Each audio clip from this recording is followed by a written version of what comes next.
പൂവായ നബി തങ്ങൾ പറയുകയാണ് ലഖിനൂ മൗതാകും ലാ ഇലാഹ ഇല്ലല്ലാഹ്. സക്കറാത്തിന്റെ ഹാലിൽ കിടക്കുമ്പോൾ നമ്മുടെ പ്രിയപ്പെട്ടവരുടെ ചാരത്ത് നമ്മൾ പറയുമല്ലോ, നമ്മുടെ പ്രിയപ്പെട്ടവരുടെ അടുക്കലേക്ക് നമ്മൾ ചെന്നുകൊണ്ട് പറയുമല്ലോ ലാ ഇലാഹ ഇല്ലല്ലാഹ്. കലിമ ചൊല്ലി മരിക്കാൻ അല്ലാഹു നമുക്ക് തൗഫീഖ് നൽകട്ടെ. അല്ലാഹു നമ്മുടെ ആഖിബത്ത് നന്നാക്കട്ടെ. മരണം എപ്പോഴാ പറയാൻ കഴിയില്ല.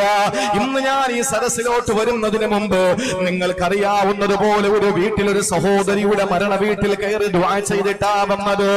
മണിയറയിൽ നിന്ന് മണ്ണറയിലേക്ക് പോയ ഒരു സഹോദരിയുടെ വീട്ടിലാ.